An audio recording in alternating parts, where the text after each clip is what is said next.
Congress created the Occupational Safety and Health Administration, or OSHA, to ensure safe and healthful working conditions for employees by setting and enforcing standards and by providing training, outreach, education, and assistance.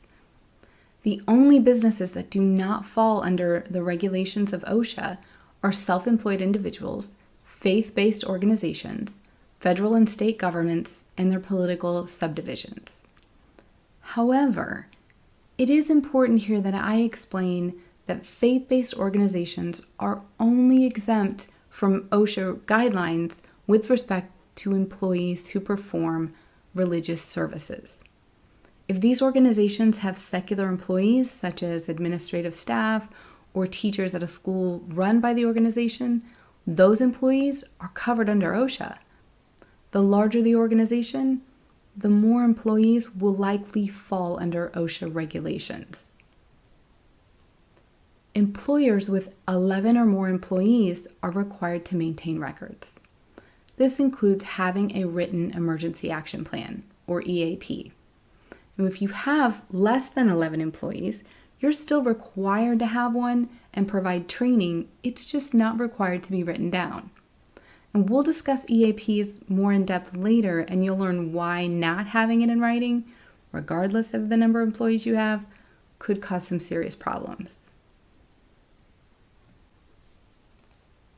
The General Duty Clause of the OSHA Act of 1970 states that employers have a duty to each employee to provide a place of employment free of recognizable hazards which cause or could cause death or serious physical harm. Recognizable hazards may vary by industry. Oil and gas, healthcare, steel are just some examples. But they can also be geographic in nature: earthquakes, severe weather, floods. However, in September 2011, the following amendment was made to the General Duty Clause, and I quote, "In a workplace where risk of violence and serious personal injury are significant enough to be recognized hazards, the General Duty Clause would require employers to take steps to minimize these hazards."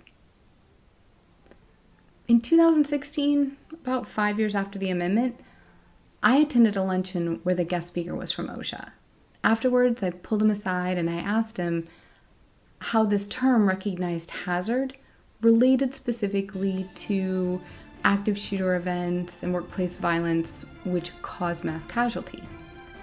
He indicated that response was best left up to the courts.